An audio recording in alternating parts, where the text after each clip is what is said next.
What the hell are you doing? Gregory Langston's voice tore through the summer air, sharp and furious. He dropped his briefcase at the edge of the patio and bolted toward the pool, heart hammering in his chest. The sun was still high, casting sharp reflections across the turquoise surface, but all he saw was his 6-year-old daughter, Isabel, trembling and soaked to the bone. Sitting at the pool's edge and beside her, the young housemaid, Maya Williams, drenched and gasping, her lips tinged faintly blue. Gregory didn't glance at Maya. His eyes locked on his daughter. "Sweetheart, are you all right? Are you hurt?"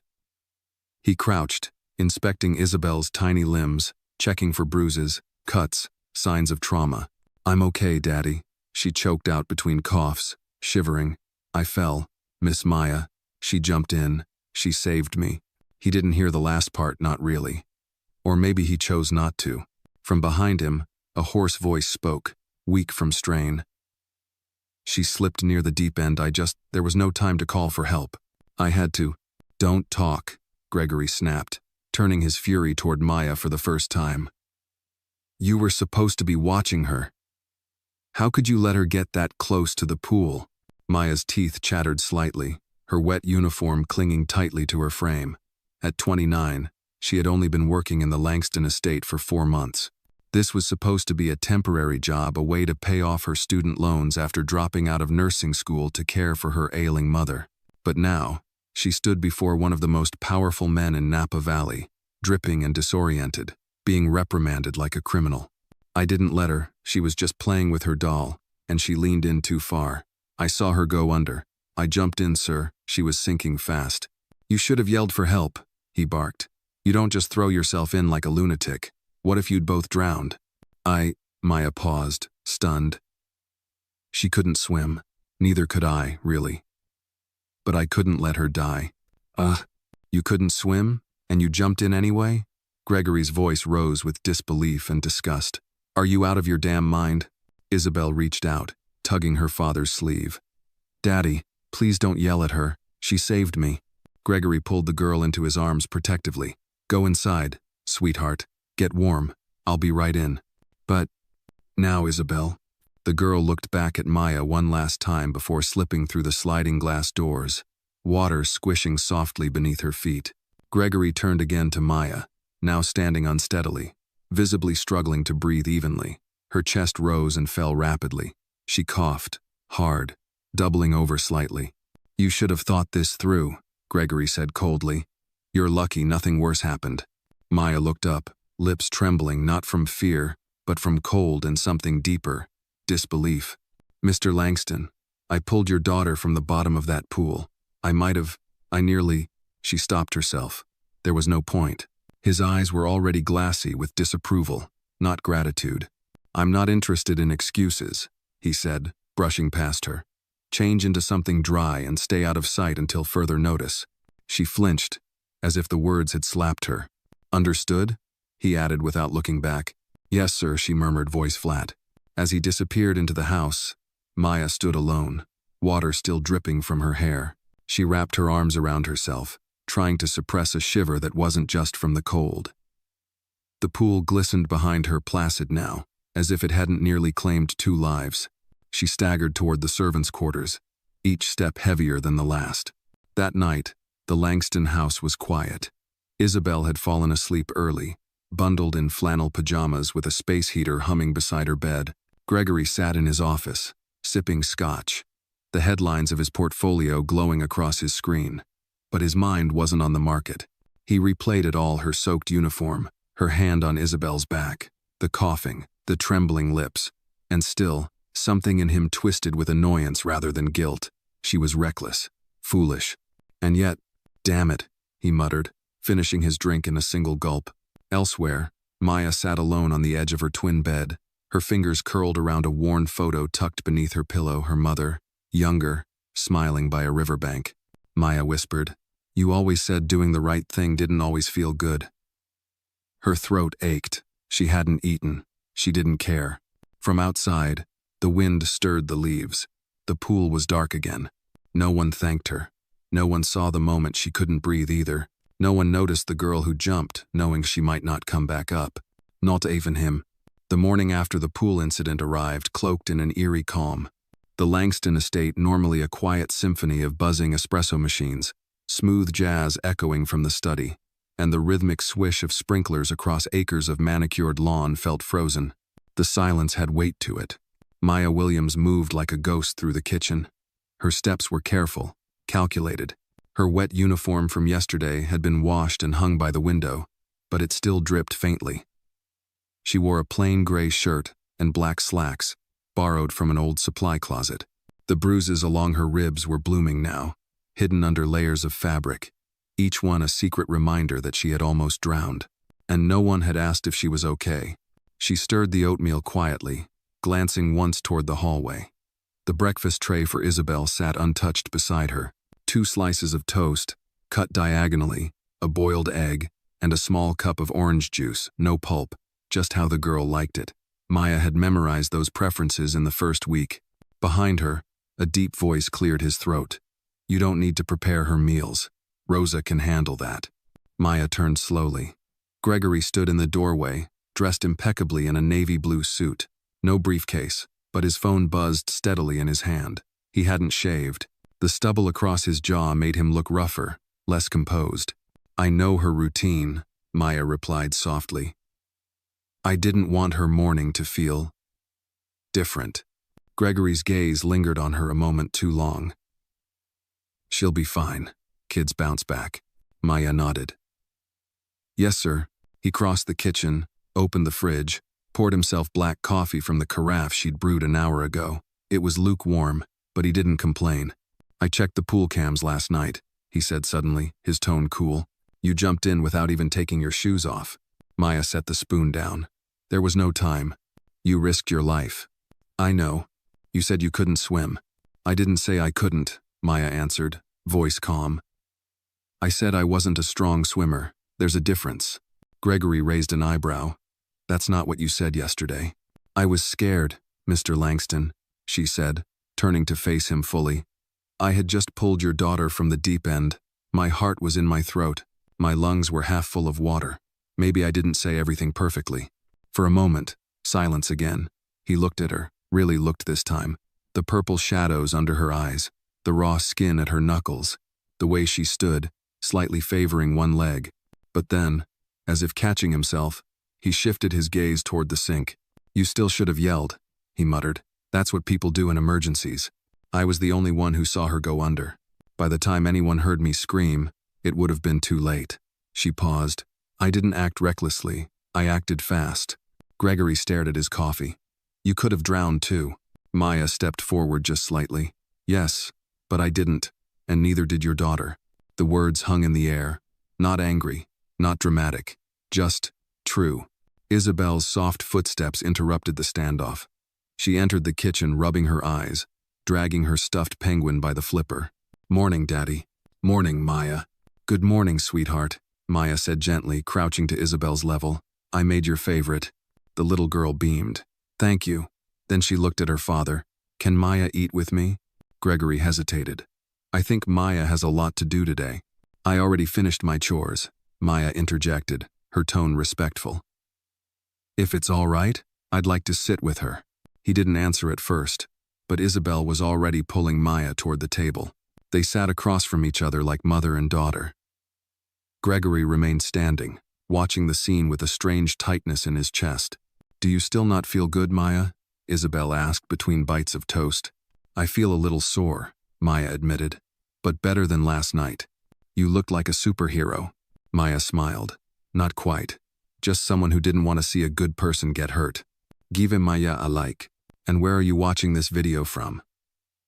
Leave a comment below, who knows? Someone nearby might be watching it too. Gregory's eyes flicked to the clock. I have to go into town. Isabel looked up. You're not staying home today? I've got meetings, sweetheart. She looked disappointed but didn't argue. He kissed the top of her head and left without another glance at Maya. When the door closed, the little girl whispered, he was really mad yesterday.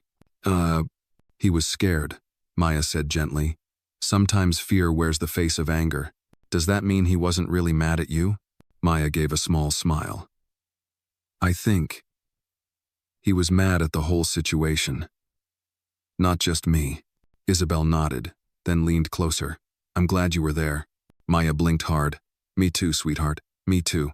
After breakfast, as Isabel skipped off to the den, Maya returned to the kitchen to wash dishes. The sun warmed the tiles beneath her bare feet, and for the first time since yesterday, she allowed herself to exhale. But in the hallway, beyond her sight, Gregory paused outside the kitchen doorway, listening. He didn't step in. He didn't speak. He just stood there for a full minute before turning away.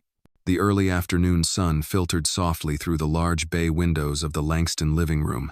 Light pooled over the hardwood floors, bouncing off the grand piano in the corner that no one had touched since Gregory's wife passed 3 years ago. The house was quiet, but it wasn't peaceful. It was the kind of silence that made every footstep sound accusatory. Gregory stood in his study, arms folded, staring at the security footage on his computer screen. The camera overlooking the backyard had captured everything, the glint of sunlight, Isabel teetering near the pool's edge, the sudden slip, the flailing limbs. Then Maya, dropping the dish towel in her hands, running, not even stopping to kick off her shoes, plunging headfirst into the water. He watched it again, and again. She never hesitated, not for 1 second. He remembered that moment differently. He remembered shouting, blame, rage. But the footage didn't lie. His daughter had nearly drowned, and Maya had saved her without concern for her own safety. He paused the footage just as Maya resurfaced, dragging Isabel to the edge, her face twisted in effort and fear. He noticed something now he hadn't before. Maya had slipped once, briefly going under with the child, before pushing Isabel up and finding her footing again. He hadn't seen that. Hadn't asked. Hadn't cared. A knock pulled him from the screen. Yes? He called.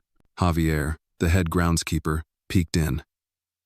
Sir, the gardener from the south side said he saw a few news vans parked on the main road. Seems someone tipped them off. Gregory frowned. News vans? Yes, sir. Might be about what happened yesterday. Gregory rubbed his temple. Keep them away from the property. No comment. Understood? Yes, sir. Javier left swiftly, leaving the door half ajar. Gregory sat down, fingers steepled beneath his chin. This wasn't just a personal embarrassment anymore. It was beginning to ripple outward. And he still hadn't dealt with the core of it, Maya. He checked the time. Isabel would be starting her reading hour soon. Maya often sat with her in the den, especially on rainy days. Today wasn't rainy, but Isabel had insisted. He'd heard her. I want Maya to read the one with the stars and the little bear. Gregory stood and made his way toward the den. Inside, Isabel was curled on the plush rug, book in hand, while Maya sat beside her on a low ottoman, her legs tucked beneath her. The girl read aloud, stumbling now and then on the longer words, but Maya corrected her gently, patiently, never making her feel embarrassed. And the little bear said, But how will I know if you're still watching me when I'm asleep? Maya smiled. And what did the mama bear say? Isabel squinted at the words. She said, Because the stars will still be shining, and that's me looking down at you. Gregory remained in the hallway, listening. That line hit him harder than he expected. He hadn't read that book to Isabel, hadn't read much of anything to her in months. He cleared his throat and stepped inside. Maya stood quickly, smoothing her pants. Mr. Langston, please, sit, he gestured vaguely. I just wanted to speak. Isabel looked up. Can Maya finish the chapter first? Gregory gave a small smile. Go ahead. They resumed reading, and he sat in the armchair nearby, feeling strangely like a guest in his own home. When the final page turned, and Isabel wandered off to find her markers, Gregory leaned forward. Maya, he began, voice low, I need to apologize. She turned to him slowly, uncertain. I was wrong. Yesterday. The way I reacted. The things I said. I watched the footage this morning. You didn't hesitate. You didn't think about yourself. And, he stopped, swallowing hard. I should have thanked you, and I didn't. Maya was quiet for a moment. I wasn't looking for thanks. I know, he said, but you deserved it. She nodded, not out of humility but restraint. The wounds were too fresh for quick healing. I'm aware of how this house works, she said quietly. What people think of me, of my place here. I'm the help. That's how it's always been. Gregory stiffened. You're not. I know what I am, she interrupted, but not angrily. It's fine. I don't need anyone to pretend. But Mr. Langston, when I pulled her out, and you looked at me like I was the problem, like I'd done something wrong, I realized something. What's that? I realized that even when we do everything right, some people will still see us as a threat, or a mistake. The words landed like a stone in his chest. Gregory looked at her, really looked past the plain clothes, past the role, past his own discomfort. He saw a young woman who had risked her life for his child, and he'd treated her like an inconvenience. I can't change how I reacted yesterday, he said softly, but I can try to do better moving forward. She nodded again, but more gently this time. Thank you, she said. That's more than most would say. They both looked toward Isabel, now humming to herself and coloring the bear from the book. She adores you, Gregory said. She's always talked about you, but I didn't really listen. I adore her too, Maya said simply. She reminds me of who I used to be, before the world started closing doors. Gregory stood. You're welcome to keep reading with her. Anytime. Maya's eyes met his. That means more than you know. As he left the room, Gregory realized something unfamiliar but undeniable had shifted. Not just in Maya, in himself.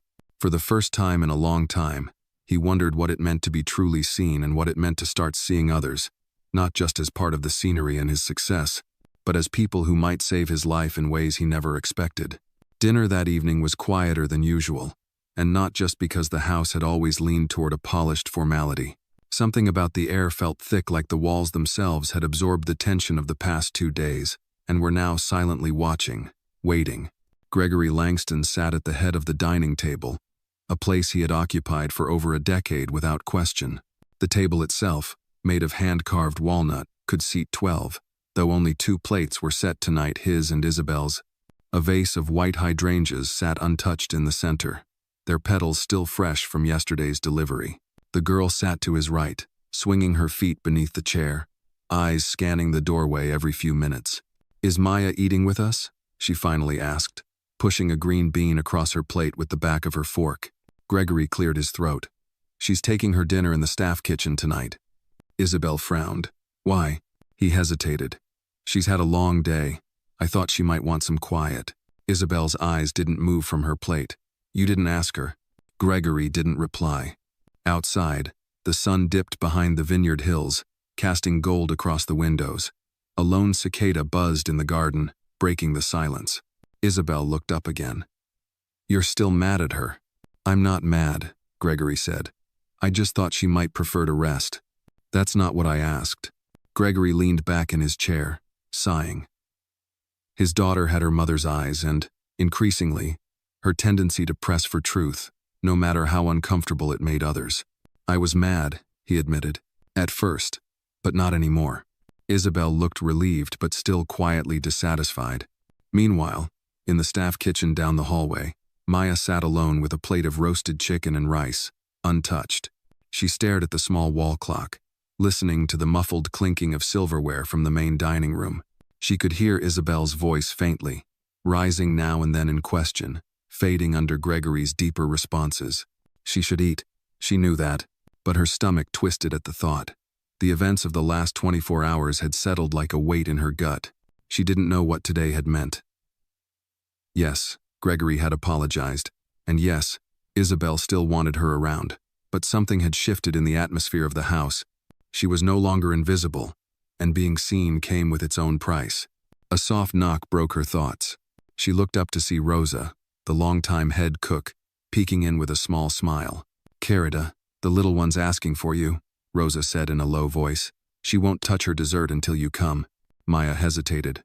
Is Mr. Langston okay with that? Rosa shrugged. He didn't say no. That was enough. When Maya stepped into the dining room, Isabel's face lit up. You came. Gregory, mid-sip of wine, set his glass down. Maya stood at the threshold for a moment, uncertain whether to approach or retreat. Her damp curls were now tied back in a low bun, and she'd changed into a soft sweater and jeans less uniform, more human. May I? She asked, nodding toward the open seat near Isabel. Gregory gestured with a tired hand. Please. Maya sat. The clink of china and glass resumed, though more subdued. Isabel beamed. We saved chocolate mousse. Maya smiled back. My favorite. Gregory watched the exchange, then finally said, "Maya, if you're up for it, I'd like to hear what really happened yesterday, from your point of view." Maya blinked, surprised. "Now?" He nodded. "If it's not too much." She took a breath. "I was cleaning the patio windows. Isabel was nearby, playing with that little doll she loves, Olivia. I told her to stay a few steps back. I turned away just long enough to wipe the last pane. That's when I heard the splash." Gregory's hands tightened around his fork. "I looked and saw her going under. Her arms were flailing, but there was no sound, just bubbles. I didn't think. I just ran." She paused, eyes darkening with memory. "She was heavy, sir. I didn't know if I'd get us both out, but I kept thinking, if I die here, let it be because I tried." Gregory leaned back, silent. "I panicked," she admitted, voice softening, "but only after. When you yelled at me, I felt like I'd done something shameful." Isabel reached across the table and took Maya's hand. Gregory's voice was quieter now. "I saw the footage. You didn't do anything wrong." Maya didn't respond. She didn't need to. They ate the mousse in shared silence, the air softer now. After dinner, Isabel skipped off to feed her goldfish, leaving the two adults alone at the table. Gregory looked at Maya. "You were right, about how I see things. People." Maya shook her head. "I wasn't trying to judge you." But you weren't wrong," he said. "I'm used to keeping distance. Not letting anyone in too close. It's safer. It's lonelier too." He nodded. She stood. "Thank you for letting me sit here tonight. You didn't need permission," he said, "but thank you for accepting it." Their eyes met for a brief moment, not as employer and employee, but as two people who had just survived something neither could fully name. When Maya left the room, Gregory remained at the table, staring into the space she'd vacated. For the first time in years, the silence no longer felt like armor. It felt like the beginning of something real. The morning sun hadn't yet crested the eastern hills when Maya stepped out onto the veranda, arms wrapped in a light shawl, a steaming mug of coffee cradled between her palms. The vineyard stretched below her like waves frozen in mid-motion, dew still clinging to the leaves. The air was sharp with the scent of earth and oak, crisp in the way only early morning in Napa could be. She didn't expect anyone else to be awake. The house was still. The staff had yet to begin their day, but as she turned to head back inside, she saw him. Gregory Langston stood near the edge of the lower slope, jacket slung over his shoulder, hands tucked into his pockets. He was staring out at the vines, his figure stoic and solitary against the vastness of the estate. Maya hesitated, then stepped down the path slowly. He didn't hear her approach at first. When he did, he turned, a faint crease in his brow. "You're up early," he said. "Couldn't sleep," Maya replied. "You?" "Same." She joined him in silence. They stood side by side, the fog lifting slowly around them. "I used to walk these rows with my wife," Gregory said after a long pause. "Back when we first bought the property, before Isabel was born." Maya nodded but didn't speak. His voice was softer now, almost unfamiliar. "She loved the mornings, said the world looked cleaner before everyone woke up to ruin it." There was a trace of fondness in his tone, but also sorrow. "I'm sorry," Maya said gently, "for your loss." Gregory nodded. "Thanks. It's been 3 years, but some days feel like yesterday." Another silence passed between them, not heavy this time, but shared. "I think that's part of why I was so angry," he continued. "Seeing Isabel in danger like that, it ripped something open. I thought I was prepared, that I could keep her safe by controlling everything, but I can't. No one can." Maya looked down at her mug. "Being afraid doesn't make you a bad father, but what you do after matters more." He turned toward her, brows slightly raised, impressed by the clarity of her words. She didn't flinch. "You're trying. That counts." Gregory offered a small, genuine smile, his first real one in days. Just then, his phone buzzed in his jacket pocket. He checked the screen, his smile fading. "What is it?" Maya asked, noting the change. "Press," he muttered. "The pool incident got out." Maya froze. "They know?" He nodded. "Somebody leaked it. Now they're spinning stories about a heroic housemaid saving a billionaire's daughter. A few even questioned why you weren't credited in any official statement." Maya's grip on the mug tightened. "I didn't say anything to anyone." Um, I know you didn't. He looked at her firmly. But this is going to change things. Maya's chest tightened. You mean I'll need to leave? Gregory blinked. What? Number? That's not what I meant. People will start digging. Into me, my past, why a college dropout is working here, why I left nursing school. They'll twist things. Gregory exhaled sharply. Then let them. She looked at him, surprised. I'll handle it, he continued. No one's digging up your life without going through me first. Her eyes searched his. Why would you do that? Because I owe you, he said. And because Isabel deserves to keep the person who made her feel safe. Emotion welled in Maya's throat, but she held it down. Thank you, she whispered. He gave a short nod and turned his eyes back to the hills. Later that day, the estate was busier than usual. Gregory's PR team arrived to consult, discreetly setting up in the East Wing. The phone rang non-stop. Maya kept to her usual duties, but tension buzzed in the air. In the hallway near the grand staircase, Maya overheard two staffers whispering. Did you hear? They're calling her a hero. The Maid. They always do this. Make it a story. Bet she'll sell it for money. Maya stopped. She didn't react, didn't interrupt. She simply turned and walked the other way. By late afternoon, Gregory called her into the study. Papers were spread across his desk, clippings, emails, statements drafted but not yet sent. I want your input, he said as she entered. On what? He slid a draft press release across the table. This is what they want me to say. She read it silently. It was carefully worded, acknowledging a member of the household staff, who had responded swiftly, but her name wasn't in it. No name? She asked. They advised against it. To protect your privacy. Maya smirked. To protect your brand, you mean? Gregory leaned forward. Then tell me what you want. I'll back it. She considered for a moment. Don't use my name, but don't erase what happened either. Say that someone acted, not because of duty, but because a child's life mattered more than fear. Gregory stared at her, then nodded slowly. I can say that. And don't call me a hero, she added. I'm not. I was just there, at the right moment. Sometimes that's all a hero is, he said. They looked at each other, then not from across a class divide, not separated by wealth or title, but from across experience. In the following days, the headlines quieted. The press moved on, but inside the Langston estate, something had shifted permanently. Maya no longer ate in the staff kitchen. She no longer avoided the family wing, and Gregory no longer pretended not to notice her presence. They still didn't talk much about that day, but they didn't need to. The silence between them had changed. It wasn't avoidance anymore.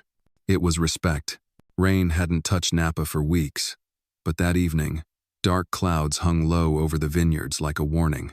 Maya watched them from the upstairs landing window, arms crossed loosely over her chest, the scent of coming rain thick in the air. Downstairs, voices echoed faintly. Gregory was on a call, sharp and clipped, pacing near the study. Isabel had fallen asleep early after a day of back-to-back tutoring and board games. The girl had insisted Maya play Princess Kingdom with her, crowning Maya queen with a glittery tiara and a crooked smile. When the little one finally nodded off, curled against Maya's side with the book still open on her chest, Maya felt something unfamiliar settle in her chest, belonging. She made her way to the kitchen, where Rosa was finishing the evening cleanup. The older woman gave her a warm glance. Quiet night, Rosa said. Feels like the calm before something, Maya murmured, half to herself. Rosa wiped her hands and leaned closer. You've done something here, Maya. That man, he's different when you're around. Softer, maybe. Maya chuckled under her breath. I doubt he'd agree. Maybe not out loud, Rosa smiled. But I've worked here 12 years. I notice shifts. And child, you've caused one. Before Maya could reply, Gregory's voice called from the hall. Maya, can we speak? Rosa raised her brows and gave Maya a playful nudge before disappearing through the back door. Maya turned to find Gregory standing just inside the doorway, holding 2 glasses, 1 water, 1 red wine. I wasn't sure which you preferred, he said, so I brought both. Maya blinked. Is this a meeting or a peace offering? Maybe both. They stepped out onto the back terrace where the wind was rising, soft but urgent. The lights from inside cast long golden beams across the patio stones. I got another call today, Gregory began, from a local councilman. Wants to nominate the estate for a civic award. Maya sipped the water. What for? For being a symbol of community leadership. Apparently rescuing your own daughter and not covering it up earns you points. Maya gave a small smile. And how did you respond? I told them the real hero wasn't available for comment. A pause stretched between them. I've been thinking, he added, about your story. Why you're here. Why someone like you would leave nursing school and end up in my guest quarters. Maya stiffened slightly. You don't need to. I know I don't, he said gently. But I want to understand, if you're willing. She set her glass down, fingers tightening. My mom got sick, she began. Real sick. Early, onset Alzheimer's. I was halfway through my second year. I couldn't afford home care, and I didn't trust a facility. Ugh. Gregory nodded slowly. She raised me alone, worked 2 jobs, gave up everything. So I gave up a little something in return. School, dreams, they can wait. People can't. He said nothing at first. Then, quietly, She's still with you? Maya looked away. Number? She passed 2 winters ago. I stayed in the city for a while, did part-time caregiving, tried to go back to school, but by then the debt was too high. Gregory's voice was low. I'm sorry. Don't be, she said, turning back to him. I don't regret it. I learned more in those 2 years than I ever did in class. He looked at her not with pity, but with a kind of admiration he hadn't shown before. I've been surrounded by people who've never sacrificed a single comfort, he said. And here you are, standing taller than any of them. Maya flushed but didn't look away.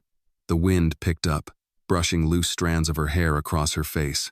You know, she said softly, I never thought I'd feel anything like home again after she died. But lately, sometimes, this place surprises me. Gregory's eyes lingered on hers. That might be the best compliment this house has ever received. A rumble of thunder rolled far off in the distance. Maya glanced up. Storm's coming. Gregory nodded. Let's hope it clears the air. But just as they turned to go inside, Javier appeared at the far end of the terrace, his face tense. Mr. Langston, there's someone at the gate. Says he's from Channel 12. Gregory's jaw tightened. Not again. He says he's got to source something about the maid. And your late wife. Maya froze. Gregory's tone darkened. What about her? He wouldn't say more. Just that it's personal. Gregory turned sharply. Tell him to leave. Javier hesitated. He said if we don't respond, he'll run the story tomorrow. Claims someone from inside the estate has been leaking things for weeks. Gregory's shoulders stiffened. Let me guess, an anonymous source. Yes, sir. Gregory looked at Maya, who was pale but composed. Don't worry, I'll handle this. She nodded, though unease settled in her gut like lead. When Javier left, she looked at Gregory. You think someone here is feeding them lies? I don't know, but I'll find out. And if anyone's trying to drag you into this mess, they'll answer to me. She believed him. Still, that night, long after the house had gone quiet, Maya lay awake. The past was creeping closer, its claws ready to drag her back. And for the first time since saving Isabel, she felt the sting of old fear returning, not from water or drowning, but from secrets, secrets that refused to stay buried. The next morning broke cold and gray, the vineyard shrouded in mist that refused to lift. Maya stood in the kitchen earlier than usual, pouring coffee into a thermos and packing a small tray for Isabel warm banana pancakes, a handful of blueberries, and a note in the girl's favorite glitter pen. You're braver than yesterday. Love, M. She tucked the note between the napkins just as Rosa walked in, her expression unreadable. Maya, Rosa said cautiously, did you hear what the news ran this morning? Maya froze. What did they say? They didn't name you, but they mentioned the maid who grew close to the Langston family and made suggestions about Gregory's late wife, about tensions in the household. Maya set the thermos down hard. I thought he was handling it, she murmured. Rosa walked closer. It's not him I'd be worried about. People around here talk. They watch. They assume, especially when the help starts sitting at the family table. Maya looked up sharply, reading something unspoken in Rosa's eyes. You think someone inside is leaking this? Rosa hesitated. There's always someone who thinks a secret is worth more than a salary. Maya nodded slowly, her chest tightening. Thanks, Rosa. She left the kitchen with a calm face and a heart pounding like war drums. As she moved through the halls, she noticed the shift small, but noticeable. The way the new maid, Alicia, avoided eye contact. The way the gardener nodded at her a little too quickly. The subtle halt in conversation when she entered the laundry room. By midday, Isabel was back from tutoring and clung to Maya like a shadow. "Can you read the bear story again?" the girl asked. "Of course," Maya said, settling beside her on the couch. But the words didn't flow as easily this time. Her eyes kept darting to the window, her ears perked for distant footsteps. That's when Gregory stormed in. He didn't knock, didn't speak at first, just stood there, one hand clenched, the other holding a tablet with a news headline on the screen. Inside the Langston estate, rumors of romance and resentment. Maya stood slowly. Isabel looked between them, confused. "Maya," Gregory said, voice tight, "can I speak to you alone?" Isabel started to protest, but Maya gave her hand a gentle squeeze. "It's okay, sweetie. I'll be right back." They stepped into the hallway, and Gregory shut the door behind them with more force than necessary. "I swear I had nothing to do with this," Maya said before he could speak. "I know," he replied quickly. "That's not why I'm upset." Maya blinked. "Then why?" "Because someone in this house is trying to destroy you, and by extension me, and I don't know who." Maya folded her arms. "What exactly are they suggesting?" "That you were close with my wife, that you somehow caused tension, that she wanted you fired before the accident." Maya's face went pale. "That's a lie." "I know it is," Gregory said firmly. "Marissa didn't even know your name. You started here 6 months after she passed." Maya nodded, but the hurt was real. "Still, these things don't go away once they're said." Gregory's expression darkened. "Which is why we need to find out who's saying them." "Any guesses?" He hesitated. "Alicia, or maybe someone from the PR team, but I don't want to accuse anyone without proof." Maya exhaled. "I don't want this to affect Isabel. She's already been through so much." Gregory nodded. "Which is why I think we should get ahead of this. You and I, together, go public, not in some flashy interview. Just a joint statement. Tell the truth." She tilted her head. "You trust me enough for that?" His eyes didn't flinch. "I trust you with my daughter's life. I think that's more than enough." That evening, they drafted the statement together. Simple, honest.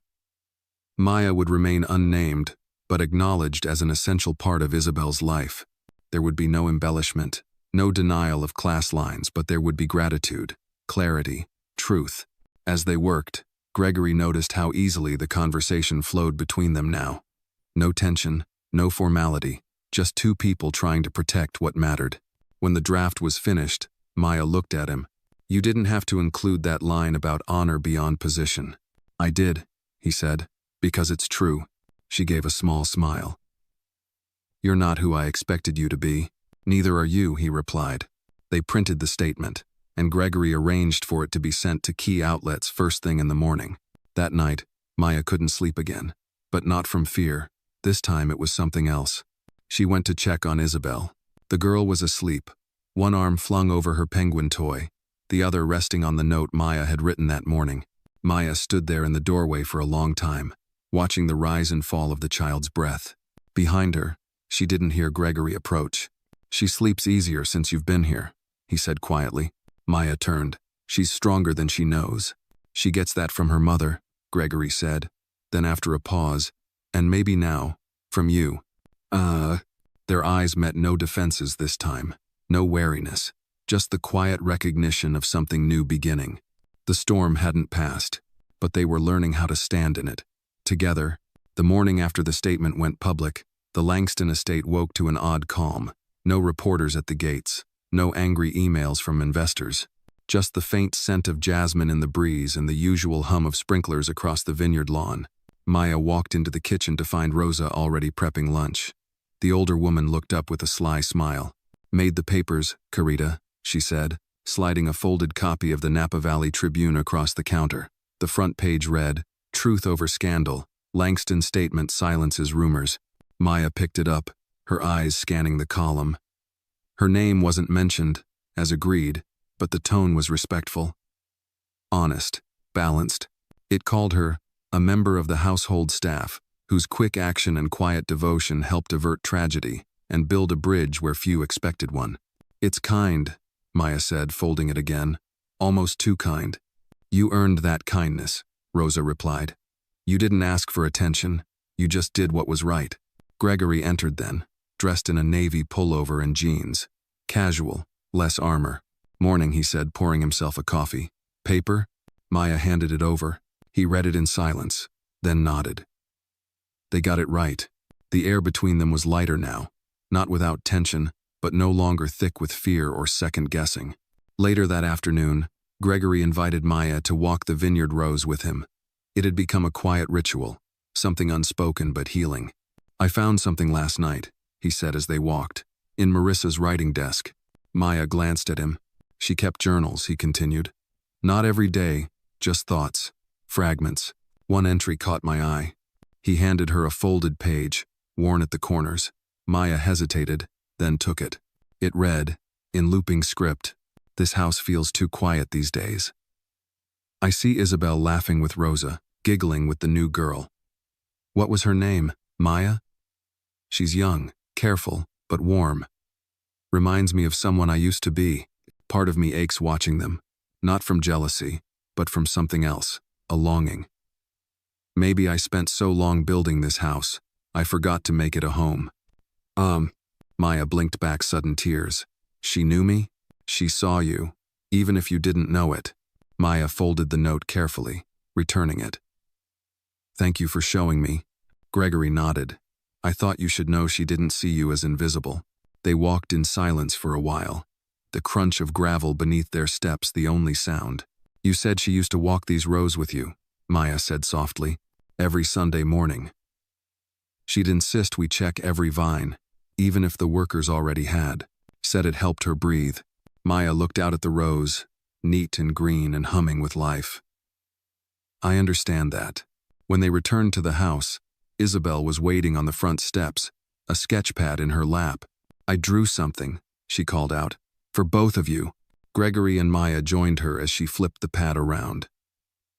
It was a child's drawing, messy but heartfelt. 3 figures under a big sun, Isabel in the middle, Gregory on one side, Maya on the other, all holding hands. It's our family now, Isabel said simply. Maya felt her heart skip. Gregory's face softened as he crouched beside his daughter. That's beautiful, sweetheart, he said. I think Mommy would like it too, Isabel added, almost as an afterthought. Even if she's in the stars. Neither adult spoke for a moment. Then Gregory nodded. I think you're right. That evening, Maya stood on the back patio with a cup of mint tea, watching the sun dip low. Rosa joined her a moment later, holding a folded cloth. This was Marissa's, she said. Found it while doing linens. She used to wear it during harvest season. It was a pale yellow scarf, embroidered with delicate white flowers. I think it suits you more, Rosa said, placing it gently in Maya's hands. Maya traced the stitching. She really was everywhere, wasn't she?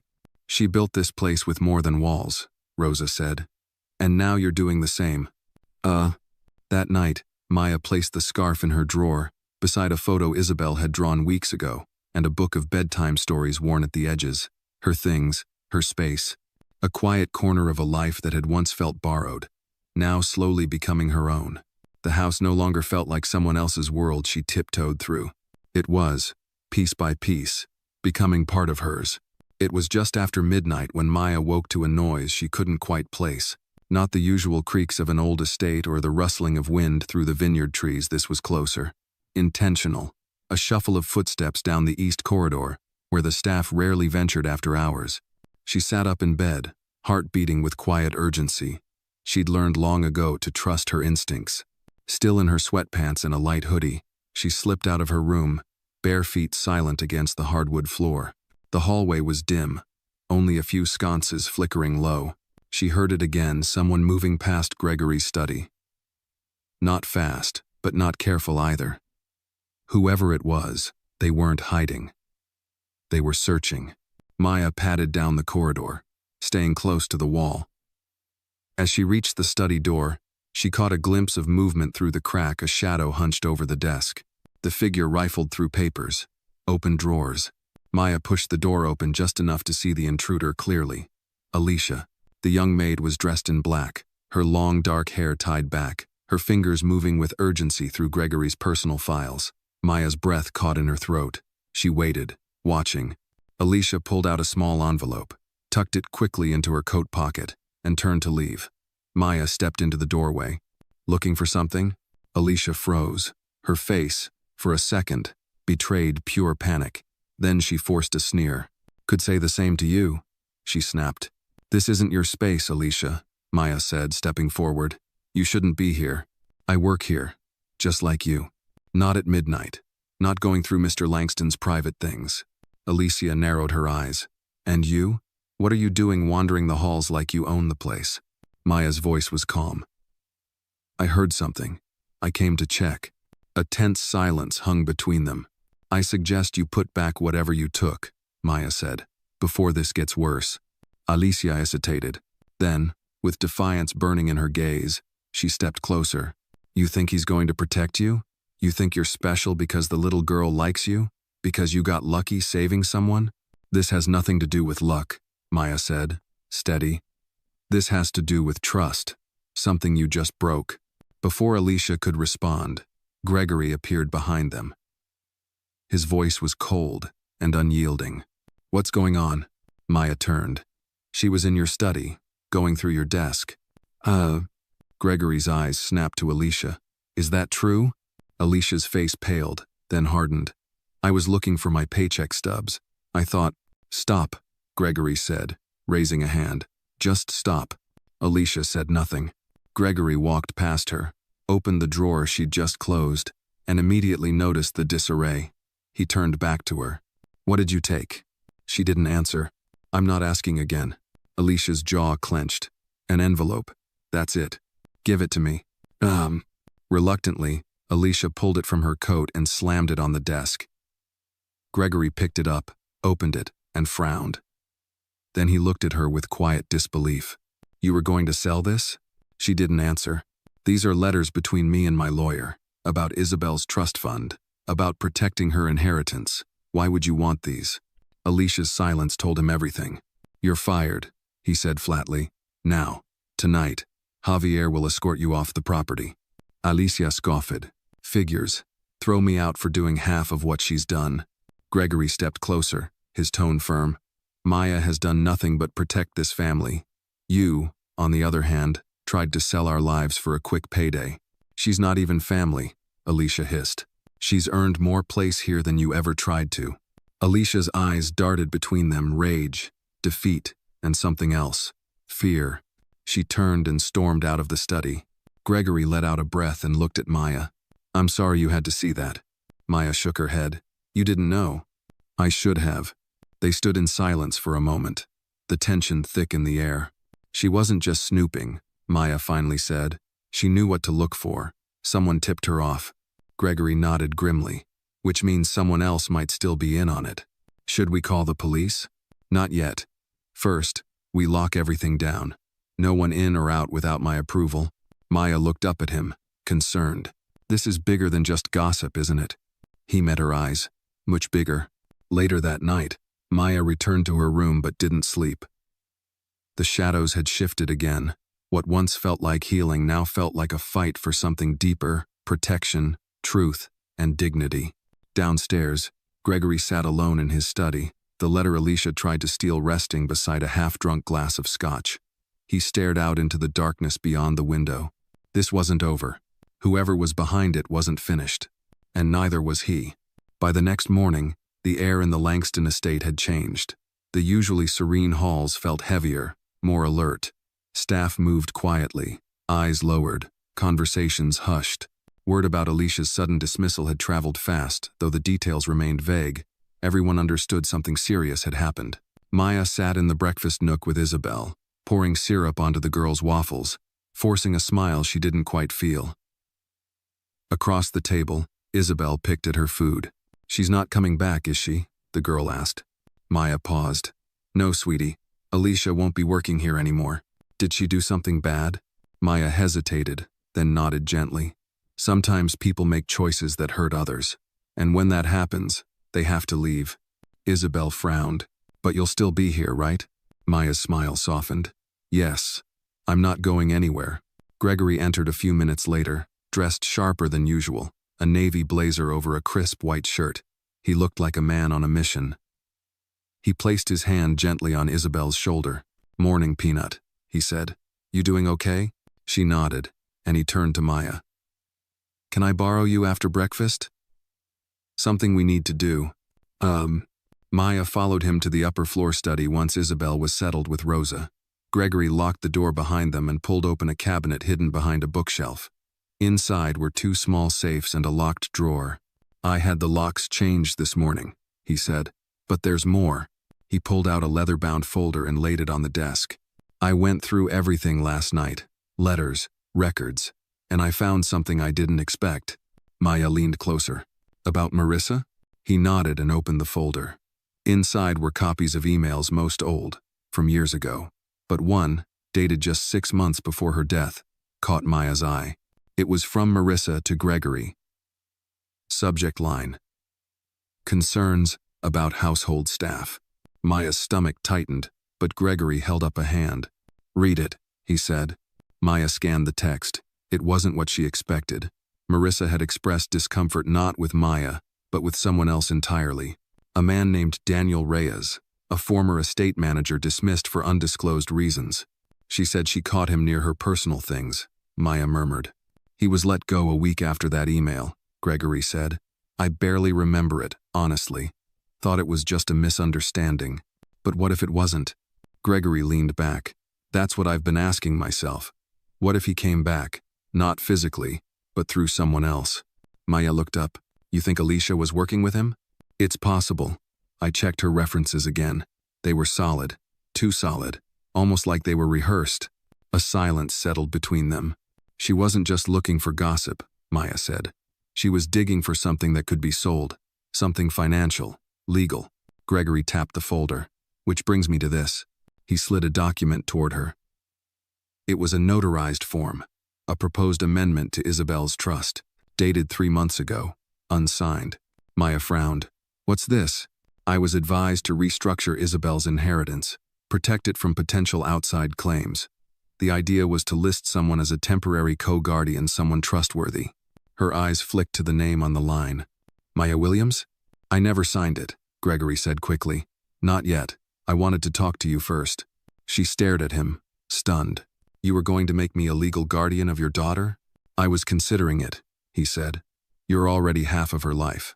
And if something ever happened to me..." Maya stood, pacing. "Gregory, that's huge. That's not a job, it's a life." "I know, and I'm not asking for a decision today. I just want you to know how much I trust you." She turned to him, heart pounding. "This isn't just about trust. It's about the world. The press.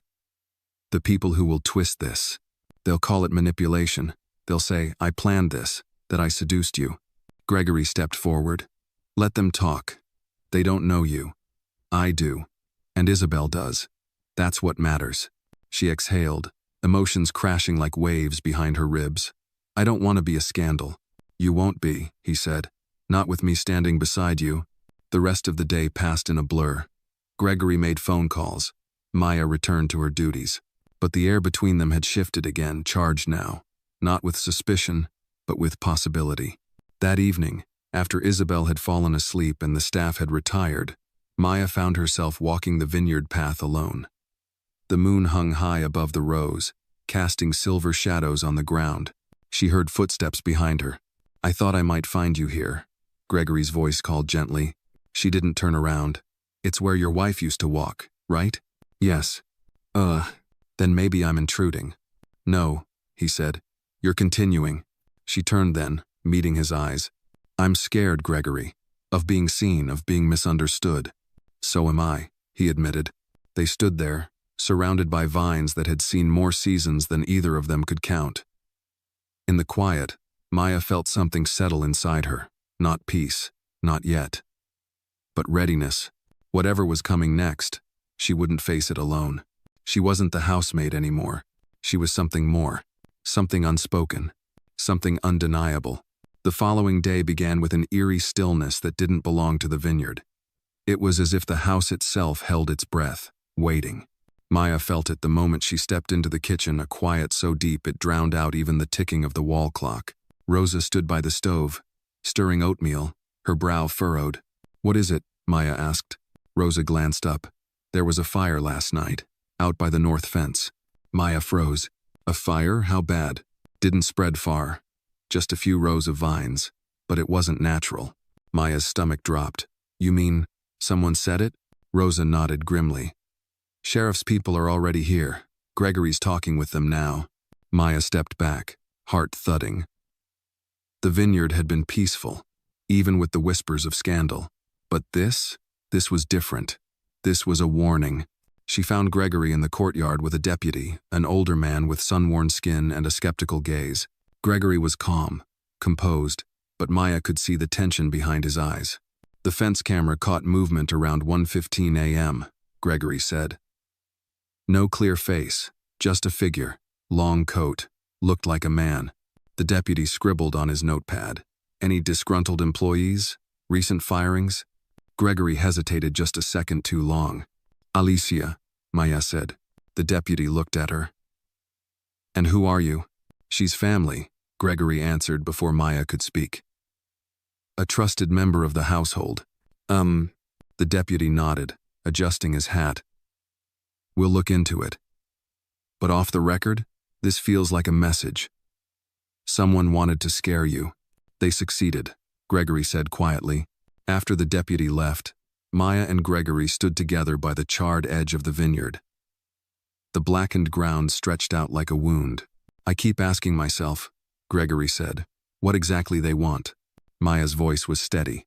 "They want you uncertain, vulnerable, distracted. And it's working." She turned to him. "Then stop reacting. Start investigating." Gregory raised an eyebrow. "You mean, fight back?" "No," Maya said. "I mean expose the truth before they twist it again." Later that afternoon, Gregory called an emergency meeting in the estate library. Only the most senior staff were invited. Rosa, Javier, the estate's longtime bookkeeper Mr. Ellison, and Maya. "I'm going to ask something difficult of all of you," Gregory began. "Total honesty. No judgment. No consequences today." The room fell silent. "We have a security breach," he continued, "and I believe it's internal. Someone here knows more than they're saying, and I need to know if there's something I missed." The staff looked around at each other, uncertain. Then Mr. Ellison spoke. "I don't know who's leaking things, sir, but there's been irregularities. Minor ones. Bookkeeping entries out of sync. Missing receipts." "Why didn't you report it?" Gregory asked. "I thought they were just clerical errors. Until now." Gregory nodded. "You'll work with the auditor tomorrow. Full transparency." Next was Rosa. Her hands trembled slightly. "There's been tension in the staff quarters. Some of the younger hires talk at night. Gossip, mostly.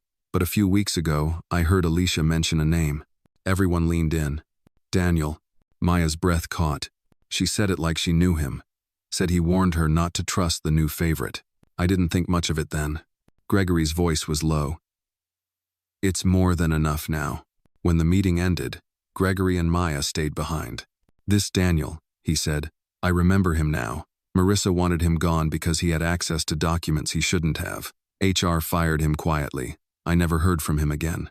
"Until now," Maya said. Gregory nodded slowly. "We need to find him." Maya placed a hand on his arm. "We will. But first, you need to protect Isabel." "Esna." He looked at her, eyes narrowing. "You think she's in danger?"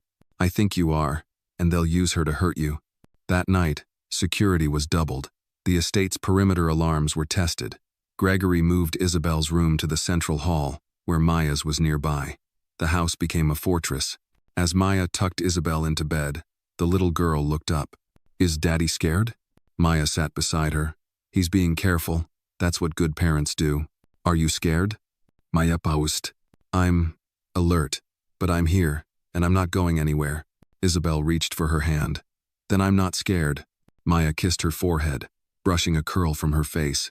Downstairs, Gregory watched the security feeds, the fire's remnants replaying in his mind. This wasn't just about scandal anymore. It was war, and someone, somewhere, was counting on him breaking first. But Gregory Langston didn't break. And Maya Williams? She knew how to stand in the fire. 3 days passed with no more fires, no more intrusions, but the calm was heavy, like the sky before a thunderstorm. Gregory, increasingly consumed with security protocols, rarely left his office. His phone became an extension of his hand, and though the staff returned to their routines, every footstep felt measured, every glance weighted with suspicion. Maya noticed the change in Isabel too. The bright, carefree energy that once defined her had dimmed. She clung to Maya's presence, asking questions she didn't know how to answer. "Why are people so angry with Daddy?" Isabel whispered one evening as Maya brushed her hair. "They're not angry with him, sweetheart," Maya replied gently. "Sometimes people want things that don't belong to them, and they think hurting others is the way to get it. Will they try to take me?" Maya paused, her hand stilling in Isabel's curls. "No one is taking you," she said firmly. "Not while I'm here." Ugh. Later that night, Maya stepped onto the back porch, wrapped in a shawl against the early autumn chill. She needed air, clarity, and maybe silence just for a moment. But as she approached the edge of the vineyard, she saw movement. A figure stood just beyond the fence line, not on the property, but close, too close. "Hey!" she called out, voice sharper than she expected. The figure turned but didn't move. Male, medium build, a baseball cap pulled low. In the pale moonlight, she caught the glint of something metallic in his hand, maybe a flashlight, maybe something else. She reached into her pocket for her phone, dialing Gregory. "Someone's watching the house," she said the moment he answered. "Where?" "South fence, past the vineyard gate." "I'm on my way." Within minutes, Gregory and Javier came jogging across the lawn, both carrying flashlights. By the time they reached Maya, the figure was gone. Javier hopped the fence, scanning the perimeter. "Tracks," he called out. "Fresh. He was standing here less than a minute ago." Gregory knelt, inspecting the crushed grass. His face hardened. "He wanted us to see him." Maya crossed her arms tightly. "So now they're taunting us. They want to unsettle us," Gregory muttered. "But we're not giving them that." Back inside, they reviewed the security footage, but the angle was obscured by trees. No clear shot, no face, only the same silhouette. "That's not a thief," Gregory said. "That's a message." The next morning, Maya found a manila envelope taped to the mailbox at the end of the estate's long private drive. No stamp, no return address. Inside, 6 black and white photographs, all of Isabel. Playing in the garden, walking to the car, sitting on the porch with Maya, taken from a distance. Maya's hands trembled as she handed the envelope to Gregory. His jaw clenched as he flipped through the photos. "They've been watching her." "This is a threat," Maya said. "They're letting you know they can get close." Gregory slammed the envelope down. "I'm done waiting. We're taking this to the police." That afternoon, Detective Laura Carmichael arrived. Early 40s, composed, sharp-eyed. She listened carefully as they explained everything: Alicia's betrayal, Daniel Reyes's history, the fire, the photos. "Looks like someone wants you rattled," she said finally. "They're building a slow siege." What do you mean?" Gregory asked. "They're not just after money or revenge. They want to ruin your credibility, discredit your household, maybe even dismantle your legacy. You're not just a man with assets, Mr. Langston. You're a symbol of control, wealth, influence. They want to crack that open." "And Maya?" he asked. "She's the piece they didn't plan for," the detective replied. "She's unpredictable. They see her as a threat." Maya folded her arms. "Because I won't back down." "My." "Exactly." Detective Carmichael stood. "I'll increase patrols. And I'll dig into Daniel Reyes's connections. But you should prepare for this to get personal. They're not playing fair." After she left, Maya sat quietly in Gregory's study. "They're watching a child," she said. "Taking photos. That's beyond cruel." Gregory looked at her, his expression raw. "I keep thinking about Marissa. What she'd say, what she'd do." Maya leaned forward. "She'd protect her daughter, and so will we." That evening, Gregory made a decision. "I want you and Isabel to leave," he said.